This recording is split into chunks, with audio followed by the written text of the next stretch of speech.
Intorno alle 20 di sabato sera è giunta una chiamata al 112 da parte di una donna di Caselle di Altivole che ha segnalato che all'interno della casa dei vicini c'erano dei ladri che si stavano aggirando con un coltello in mano, e questo chiaramente ha fatto scattare il nostro intervento per una possibile rapina in corso all'interno dell'abitazione. Ecco, voi siete arrivati in pochi minuti e avete trovato questi ladri dove e come?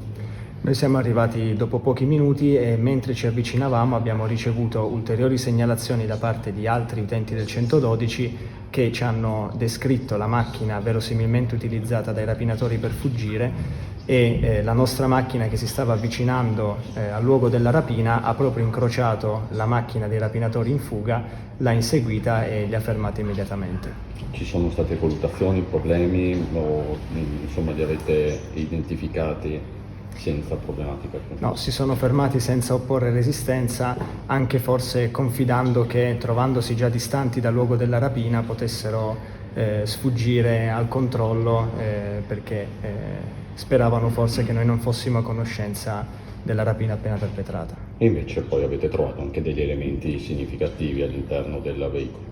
Sì, da una perquisizione veicolare abbiamo rinvenuto arnesi da scasso e guanti che poi corrispondono pienamente con quelli utilizzati per la rapina, che sono stati ripresi dalle telecamere di videosorveglianza esterna della casa in cui sono penetrati. Ecco, lì avete ricostruito mezz'ora da incubo sostanzialmente, perché cosa è avvenuto all'interno dell'abitazione? I due rapinatori si sono introdotti nell'abitazione passando da una porta lasciata aperta sul retro della casa e giunti all'interno si sono trovati di fronte un'amica 61enne della coppia di anziani che abitano dentro l'abitazione e l'hanno immediatamente aggredita bloccandola per il collo e puntandole un coltello alla gola, minacciandola di non fare rumore, di stare ferma e soprattutto di consegnare tutti gli ori e tutti i contanti contenuti in casa.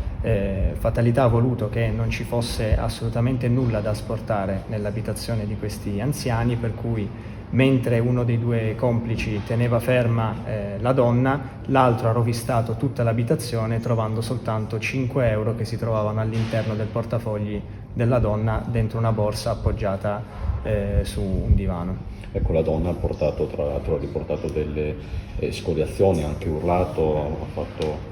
Sì, la donna ha anche attuato un tentativo di fuga durante il quale è caduta per terra e poi è stata ulteriormente spintonata contro un muro da parte dei rapinatori e alla fine ha riportato ecchimosi e contusioni giudicate guaribili in 7 giorni. Ecco, i due anziani all'interno dell'abitazione però non sono stati toccati a quanto pare.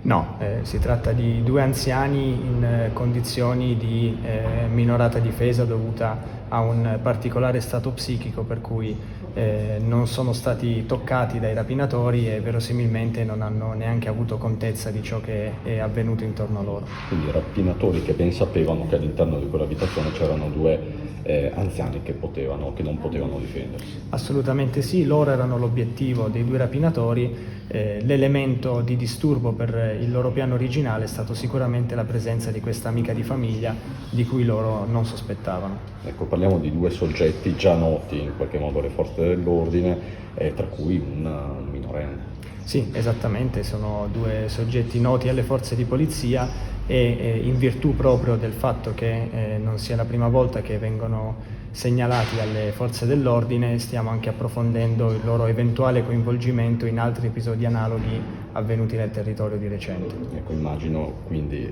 che si senta di lanciare un appello se per caso qualcuno non ha denunciato. Chiaro, il nostro appello alla cittadinanza è sempre quello di denunciare tutti i fatti reato di cui le persone sono vittime, ma soprattutto, con quale occasione migliore di questa, chiamare il 112 subito, chiamarlo dando indicazioni specifiche.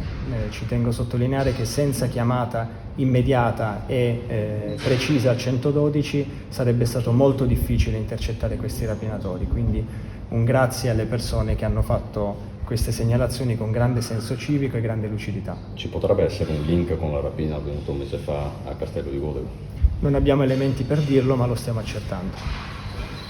E senta, ultimissima domanda, parliamo di soggetti italiani, può dirci qualcosa in più di seconda generazione? Si tratta di italiani nati in Italia, residenti nel milanese. avevano bisogno di questi soldi per, che ne so, procurarsi della droga, soprattutto il minore. Per il momento non sappiamo quale fosse l'intento, diciamo, di eventuale riciclaggio di una possibile refurtiva. Ecco, mentre i due anziani come stanno? I due anziani sono rimasti illesi, fortunatamente. E non si sono accorti di nulla, quindi No, probabilmente. assolutamente no.